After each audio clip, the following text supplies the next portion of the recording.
بابا، میں آپ سے کہہ رہی ہوں، میں ہرگز بھی یہ نکاح نہیں کروں گی۔ آپ کیسے اپنے بیٹے کے بدلے میرا سودا کر سکتے ہیں؟ مہک نے مستحکم لہجے میں کہا تھا۔ اس کے لہجے میں کسی قسم کا کوئی ڈر اور خوف نہیں تھا۔ دلشاد خان نے ناگواری سے اپنی بیٹی کو دیکھا۔ انہیں مہک سے اس بات کی امید نہیں تھی کہ وہ یوں ان کے سامنے آن کھڑی ہوگی۔ وہ کچھ لمحے تو کچھ بول ہی نہیں سکے تھے، بس حیرت سے یک ٹک مہک کا چہرہ دیکھ رہے تھے، اور پھر ان کے ماتھے کے بلوں میں اضافہ ہو گیا۔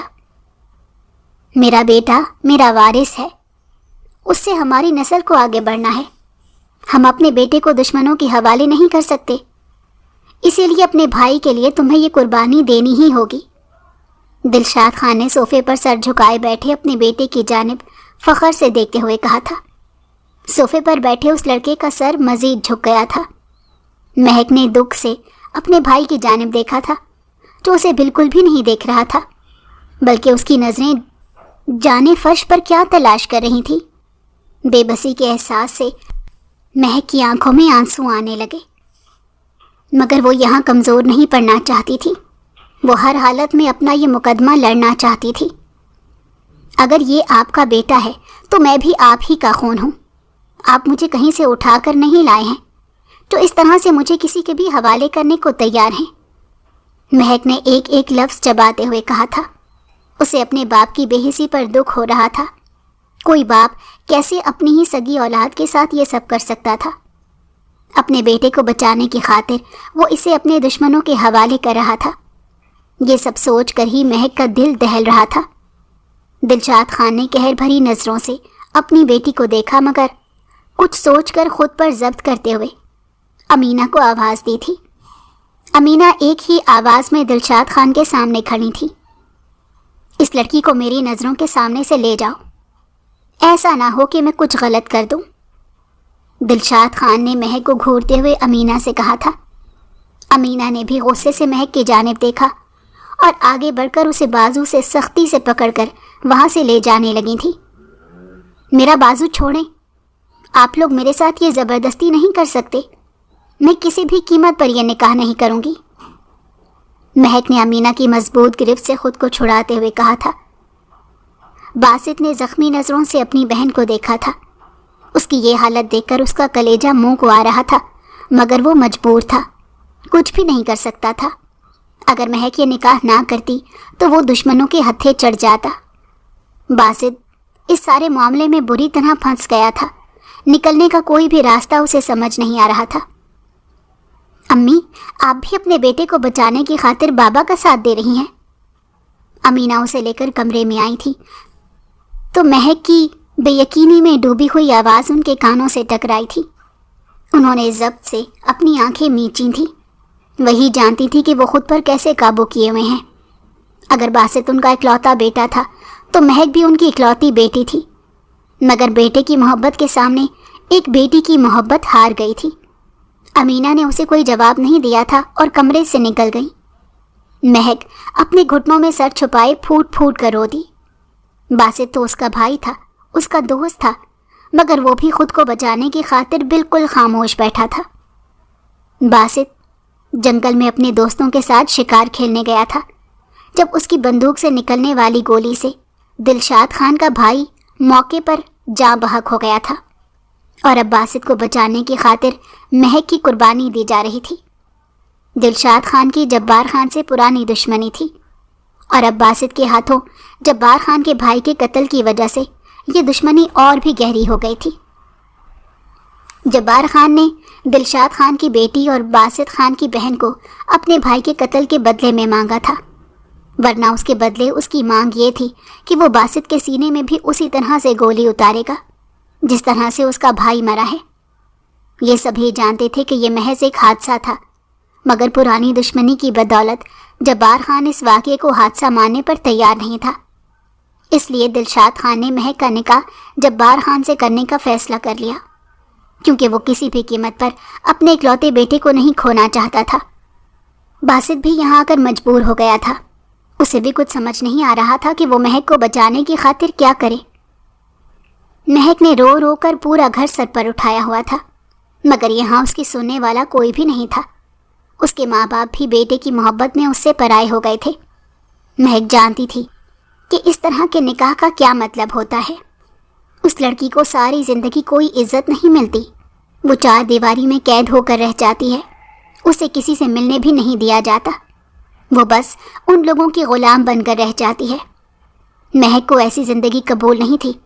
اسے آخر تک ایک امید تھی کہ شاید اس کے ماں باپ کو اس پر ترس آ جائے، مگر مہک پر ترس آنے کا مطلب یہی تھا کہ وہ اپنے بیٹے کو اپنے ہاتھوں سے موت کے کنویں میں دھکیل دے اور اپنی نظروں کے سامنے اس کے سینے میں گولیاں اترتے دیکھیں۔ مہک کے نکاح کا دن بھی آ گیا تھا۔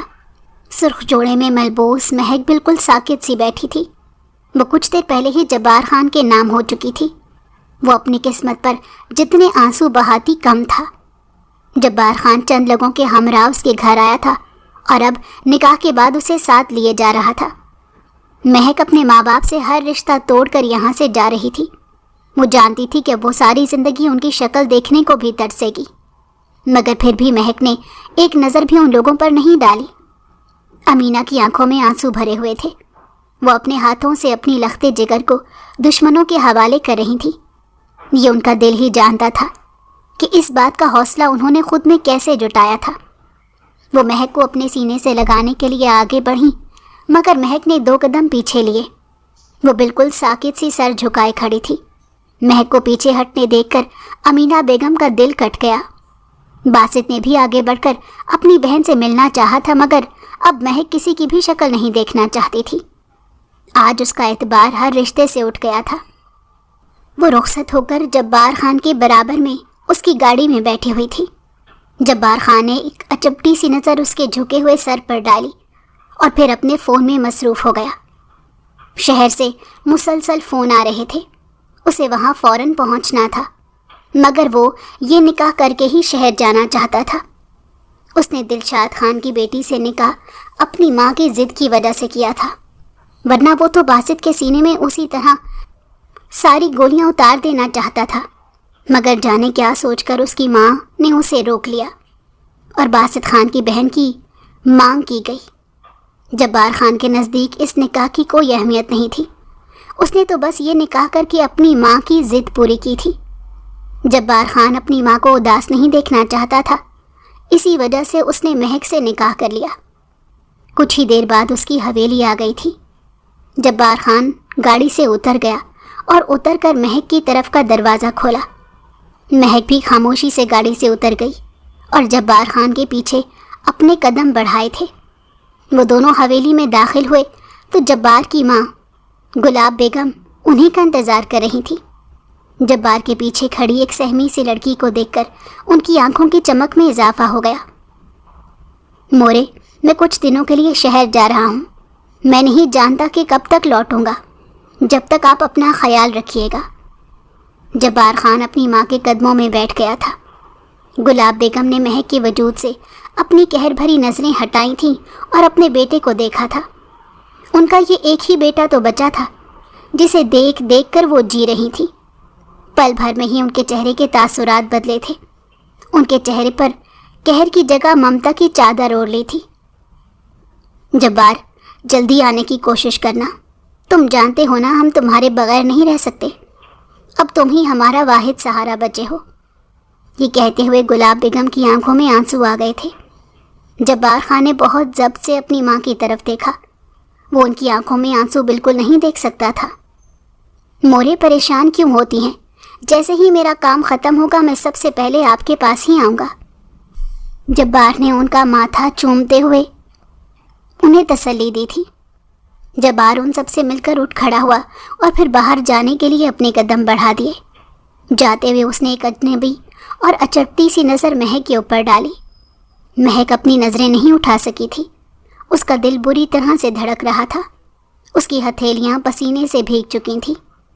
جبار خان مہک کو اپنی ماں کے رحم و کرم پر چھوڑ کر شہر جانے کے لیے نکل کھڑا ہوا۔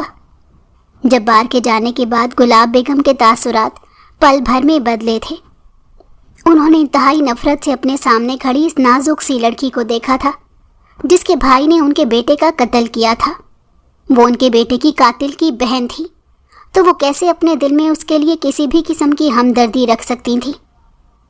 جمیلہ، انہوں نے غصے سے اپنی خاص ملازمہ کو آواز دی تھی۔ جمیلہ پل بھر میں ہی ان کے سامنے حاضر ہوئی تھی۔ جمیلہ، نماز کا وقت ہو رہا ہے، میں کچھ دیر میں آتی ہوں، جب تک یہ لڑکی یہیں کھڑی رہے، اسے بیٹھنے مت دینا۔ گلاب بیگم جمیلہ پر حکم صادر کرتے ہوئے اپنی جگہ سے اٹھ کھڑی ہوئی۔ مہک نے حیرانی سے انہیں دیکھا تھا اور دل میں سوچنے لگی کہ یہ سب کر کے کسی کی نمازیں بھی قبول ہو سکتی ہیں، مگر خاموش کھڑی رہی۔ اسے خود بھی نہیں پتا تھا کہ اس کے ساتھ کیا ہونے جا رہا ہے، اس کی قسمت کیا موڑ لے گی۔ وہ ایک انجان جگہ پر موجود تھی، بلکہ اپنے باپ کے دشمن کے گھر میں موجود تھی، تو وہ ان لوگوں سے کسی اچھے کی امید کیسے رکھ سکتی تھی؟ مہک نے ایک ٹھنڈی سانس اپنے اندر کھینچی اور وہیں کھڑی رہی۔ اس نے خود کو حالات کے دھارے پر چھوڑ دیا تھا۔ مہک کو جانے وہاں کھڑے کتنی دیر گزر گئی، مگر گلاب بیگم واپس نہیں آئی تھی۔ اب تو مہک کے پاؤں بھی تھکنے لگے تھے۔ جمیلہ سامنے صوفے پر بیٹھی ہوئی اس پر نظر رکھے ہوئے تھی۔ جمیلہ نے دکھ سے بچی کو دیکھا جو اس کی بیٹی کی ہی ہم عمر تھی، مگر دشمنوں کے ہتھے چڑھ گئی تھی۔ جمیلہ بھی نہیں جانتی تھی کہ اب اس کے ساتھ کیا ہوگا۔ اسی اثنا میں گلاب بیگم اپنے کمرے سے نکل آئیں اور آ کر اپنی مخصوص جگہ پر بیٹھ گئیں۔ انہوں نے ایک تفصیلی نظر مہک کے وجود پر ڈالی تھی۔ سرخ رنگ کے لباس میں مہک کا حسن قیامت خیز لگ رہا تھا۔ بے شک مہک بے حد حسین تھی۔ گلاب بیگم کو یکدم ہی اس کے حسن سے خوف محسوس ہونے لگا۔ جمیلہ، اس لڑکی کے یہ کپڑے اتروا کر آگ میں جھونک دو، اور جو یہ کپڑے اپنے ساتھ لائی ہے انہیں اپنی بیٹی کو دے دو، اور اپنی بیٹی کے کپڑے اسے لا دو۔ گلاب بیگم نے نیا حکم صادر کیا۔ مہک نے اچنبے سے سر اٹھا کر ان کی جانب دیکھا۔ اسے ان کی اس بات کا مطلب بالکل سمجھ نہیں آیا تھا۔ وہ کیوں ایک ملازمہ کے کپڑے اسے دے رہی تھی اور اس کے سارے کپڑے ایک ملازمہ کے حوالے کر رہی تھی؟ مگر میں اپنے کپڑے کسی اور کو کیوں دوں؟ مہک نے کچھ سمجھتے ہوئے حیرانی سے ان سے پوچھا، اور یہی اس کی سب سے بڑی غلطی تھی۔ گلاب بیگم نے ایک ابرو اچکا کر اس کی جانب دیکھا کہ جیسے اس لڑکی کی ہمت کی داد دی ہو۔ میرے پاس اپنے کپڑے ہیں، میں وہیں پہنوں گی، کسی ملازمہ کے کپڑے نہیں پہنوں گی، مہک نے دھیمے سے مضبوط لہجے میں کہا تھا، اور یہیں آ کر گلاب بیگم کا ضبط جواب دے گیا تھا۔ وہ اپنے بیٹے کے قاتل کی بہن کو اپنے سامنے دیکھ کر بہت ضبط کیے بیٹھی تھی۔ اس سے زیادہ صبر کا مظاہرہ وہ بالکل نہیں کر سکتی تھی۔ یہاں میرے پاس آؤ، انہوں نے نرم لہجے میں مہک کو مخاطب کیا اور اسے اپنے پاس بلایا تھا۔ مہک چھوٹے چھوٹے قدم اٹھاتی ان کے جانب بڑھی تھی۔ گلاب بیگم اپنا دوپٹہ سر پر درست کرتی ہوئی اپنی جگہ سے اٹھی۔ اگلے ہی لمحے ان کا ہاتھ اٹھا تھا اور مہک کے گالوں پر 5-6 انگلیوں کے نشان چھپ گئے تھے۔ مہک تیورا کر گری تھی۔ کانچ کی سینٹر ٹیبل کا کونا اس کے ماتھے سے ٹکرایا۔ چند لمحوں کے لیے مہک کچھ سوچنے سمجھنے کے قابل ہی نہ رہی تھی۔ اس کا دماغ بری طرح سے سن ہو گیا تھا۔ اسے سمجھ ہی نہیں آیا تھا کہ یہ اس کے ساتھ کیا ہوا ہے۔ مہک نے بے یقینی سے چہرہ موڑ کر گلاب بیگم کے جانب دیکھا، جن کی آنکھیں غصے کی شدت سے سرخ پڑ رہی تھیں۔ کچھ سوچ کر پھر انہوں نے آگے بڑھ کر مہک کے بالوں سے پکڑ کر اسے اٹھایا۔ ریشمی دوپٹہ مہک کے سر سے سرک کر اس کے کندھوں پر آ کر ٹک گیا تھا۔ اس کے لمبے سنہری بال اس کی کمر پر بکھر سے گئے تھے۔ آئندہ میرے سامنے زبان چلانے سے پہلے 100 بار سوچنا۔ تیرے بھائی نے میرے بیٹے کو جان سے مارا ہے۔ تجھے کیا لگتا ہے تو اس گھر میں عیش کرے گی؟ میں تجھے پل پر تڑپا کر ماروں گی۔ گلاب بیگم نے مہک کے بالوں کو جھٹکا دیتے ہوئے ایک ایک لفظ چبا کر کہا۔ مہک سن سی انہیں دیکھ رہی تھی۔ وہ اپنی زندگی میں پہلی بار کسی کی نفرت دیکھ رہی تھی۔ اسے اس جرم کی سزا مل رہی تھی جو اس نے کبھی کیا ہی نہیں تھا۔ مہک کی آنکھوں سے آنسو گرنے لگے۔ وہ سخت خوفزدہ ہو گئی تھی۔ گلاب بیگم نے ایک جھٹکے سے اسے چھوڑا اور پھر جمیلہ کو مخاطب کیا۔ جمیلہ، اسے باورچی خانے میں لے کر جاؤ۔ آج سے سارا کام یہی کرے گی، اور اگر ذرا سی بھی غلطی کرے اس کی چمڑی ادھیڑ دینا۔ گلاب بیگم نے جمیلہ کو حکم دیا تھا۔ جمیلہ فوراً ہی اپنی جگہ سے آگے بڑھی اور مہک کا ہاتھ پکڑ کر اسے اپنے ساتھ لے جانے لگی۔ ایک بات اور، میرے بیٹے کے سامنے آنے کی کبھی کوشش بھی مت کرنا. اس نے صرف تم سے نکاح کیا ہے تاکہ تم اس حویلی میں آ سکو. اس کی بیوی بننے کا خواب کبھی مت دیکھنا ورنہ میں تمہاری آنکھیں نوچ لوں گی. گلاب بیگم کی زبان سے زہر ٹپک رہا تھا. مہک کے پورے وجود میں سنسنی سی دوڑ گئی تھی. اس نے کبھی نہیں سوچا تھا کہ کسی عورت کا اتنا بھیانک روپ بھی ہو سکتا ہے. مہک کی زبان تالو سے چپک گئی. وہ جہاں کی وہاں کھڑی رہ گئی. اب میرے سامنے سے اسے لے کر جاؤ. انہوں نے ایک ہاتھ سے مہک کو دھکا دیا اور پھر بڑے کروفر سے واپس بیٹھ گئیں. جمیلہ مہک کا ہاتھ پکڑ کر اسے کھینچتی ہوئی اپنے ساتھ لے کر گئی تھی ورنہ مہک کے قدم تو وہیں جم گئے تھے. باورچی خانے میں آتے ہی جیسے مہک کو ہوش آیا وہ وہیں زمین پر بیٹھ گئی اور پھوٹ پھوٹ کر رونے لگی. اسے اس طرح سے روتے دیکھ کر جمیلہ کے دل کو کچھ ہوا. اس کا دل پتھر کا نہیں تھا. وہ اس کا درد محسوس کر سکتی تھی کیونکہ وہ خود بھی ایک بیٹی کی ماں تھی تو کسی اور کی بیٹی کو کیسے اتنے دکھ میں دیکھ سکتی تھی. مہک تڑپ تڑپ کر رو رہی تھی. جمیلہ اس کے پاس بیٹھ کر اسے خاموش کروانے لگی.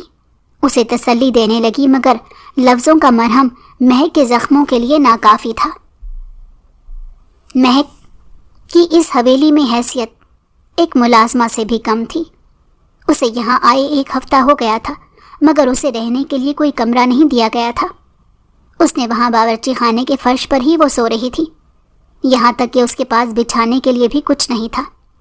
یخ بستہ فرش اس کی ہڈیوں میں بھی ٹھنڈک اتار دیتا. ایسے موسم میں جب ہر کوئی اپنے گرم کمبل میں دبکا ہوتا تھا وہ ٹھنڈے فرش پر لیٹی سردی سے ٹھٹر رہی ہوتی تھی مگر کوئی بھی اس کا پرسان حال نہیں تھا. گلاب بیگم روز اس پر ہاتھ اٹھاتی تھی. اس طرح سے اس کو اذیت دیتی تھی یہاں تک کہ اسے کھانا بھی بس 1 وقت کا ہی ملتا تھا. ایک سوکھی روٹی اس کے سامنے ڈال دی جاتی. وہ بڑی مشکل سے اس روٹی کو پانی میں بھگو کر اپنے حلق سے اتارتی تھی. گلاب بیگم نے مہک پر زندگی تنگ کرنے میں کوئی کسر نہیں چھوڑی تھی. مہک خون کے آنسو رو رہی تھی. ہر لمحہ اس کے لیے موت سے بھی بھاری ثابت ہو رہا تھا. اس کے جسم پر نیل کے نشان بنے ہوئے تھے. اس کے ہاتھ جلے ہوئے تھے. پرانا زخم بھر نہیں پاتا تھا. کوئی نیا زخم دے دیا جاتا تھا. گلاب بیگم اس کے لیے موت کا فرشتہ ثابت ہو رہی تھی. مہک نے کبھی نہیں سوچا تھا کہ اسے کسی کا اتنا بھیانک روپ بھی دیکھنے کو ملے گا. وہ پل پل تڑپ رہی تھی مگر یہاں اسے بچانے والا کوئی بھی نہیں تھا. ماں باپ اور بھائی تو بہت پیچھے رہ گئے تھے. ان لوگوں نے تو پلٹ کر مہک کی خبر بھی نہیں لی تھی. سارا دن کام کرنے کے بعد مہک کی ہڈیاں تک درد کر رہی تھی. بھوکے پیٹ ہونے کی وجہ سے بار بار آنکھوں کے سامنے اندھیرا چھا رہا تھا مگر رات سے پہلے اسے کچھ بھی کھانے کی اجازت نہیں تھی اور ابھی تو شام ہو رہی تھی.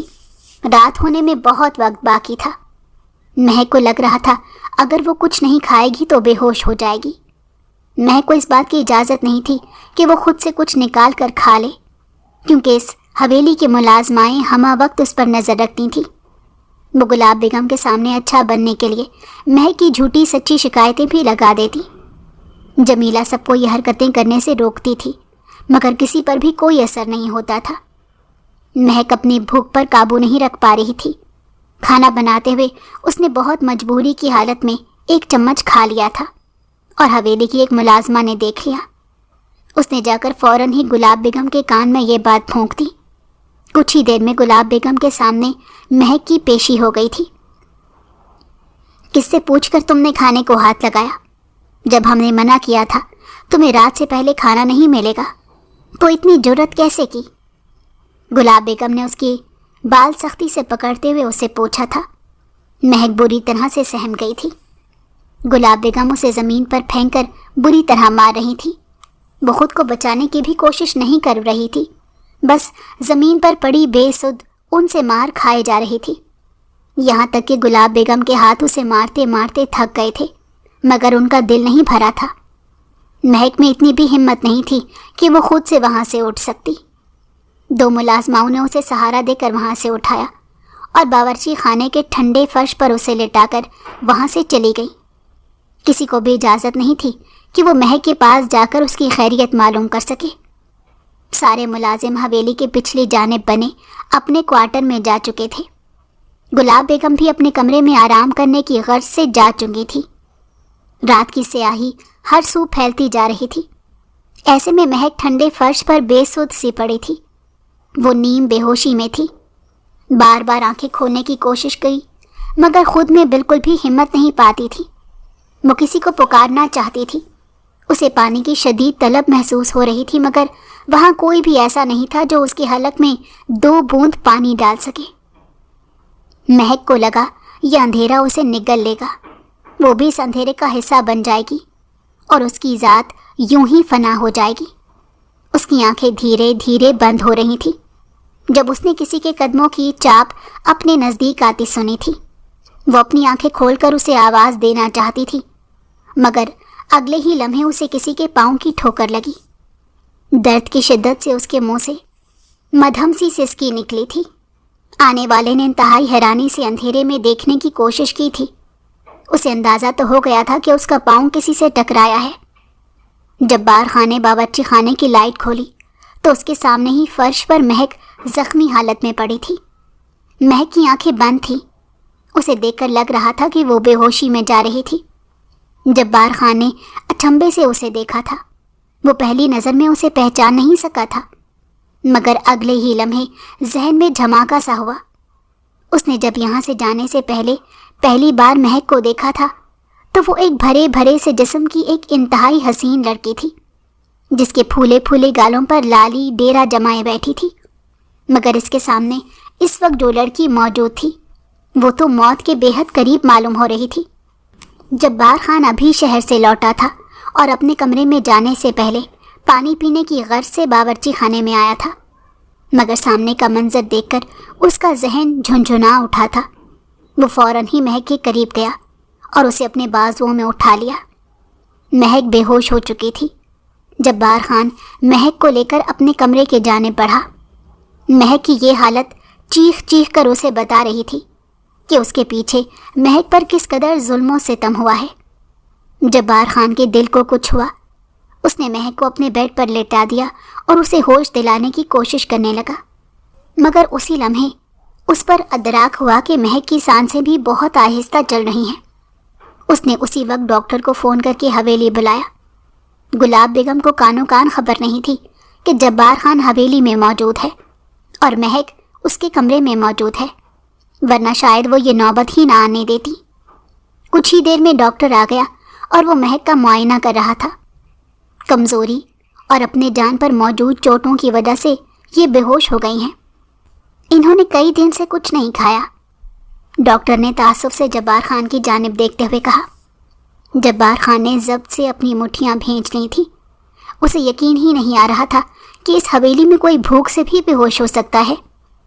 ڈاکٹر نے مہک کو انجیکشن لگا دیا اور کچھ کھلانے کی تاکید کر دی۔ جبار خان مہک کو اپنے کمرے میں چھوڑ کر خود باورچی خانے میں گیا تھا تاکہ اس کے لیے کچھ کھانے کو لا سکے۔ اس نے فریج کھول کر دیکھا تو فریج انواع و اقسام کے کھانوں سے بھرا ہوا تھا۔ جبار خان نے ایک پلیٹ میں چاول نکالے اور ایک گلاس میں دودھ بھر کر دونوں چیزیں ٹرے میں رکھیں اور اپنے کمرے کے جانب بڑھا۔ وہ شخص جس نے کبھی ہل کر پانی بھی نہیں پیا تھا، وہ کسی اور کے لیے کھانا لیے کمرے میں جا رہا تھا، اور وہ بھی وہ لڑکی جو اس کے دشمن کی بیٹی تھی۔ جبار خان نے کھانے کی ٹرے کو سائڈ میں رکھا اور مہک کے برابر میں بیٹھ کر اسے جگانے کی کوشش کرنے لگا مگر وہ سخت غنودگی کی حالت میں تھی۔ جبار خان نے تکیوں کا سہارا دے کر اسے بٹھایا تھا اور زبردستی اسے چاول کھلانے کی کوشش کرنے لگا تھا۔ مہک نے بس چند لقمے ہی لے سکی تھی مگر پھر بھی جبار خان اسے زبردستی پورا دودھ کا گلاس اسے پلایا تھا اور پھر مہک کو دوبارہ سے تکیے پر لٹا دیا۔ جانے کتنے عرصے بعد مہک کو اس سخت سردی میں نرم گرم بستر میسر ہوا۔ وہ گہری نیند سو رہی تھی جبکہ جبار خان اس کے برابر میں بیٹھا اس کی یہ حالت دیکھ رہا تھا۔ یہ تو طے تھا کہ اس کی یہ حالت اس کی مورے نہیں کی تھی مگر جبار خان چاہ کر بھی اس بات پر یقین نہیں کرنا چاہتا تھا کہ اس کی مورے کسی سے بدلہ لینے کے لیے اس حد تک بھی جا سکتی ہیں کہ کوئی ان کی وجہ سے موت کی دہلیز پر پڑا ہوا تھا۔ پوری رات جبار خان نے آنکھوں میں کاٹی تھی۔ صبح کا سورج نمودار ہو چکا تھا۔ مہک اب بھی گہری نیند میں تھی۔ یہ نیند نہیں تھی، شاید کمزوری تھی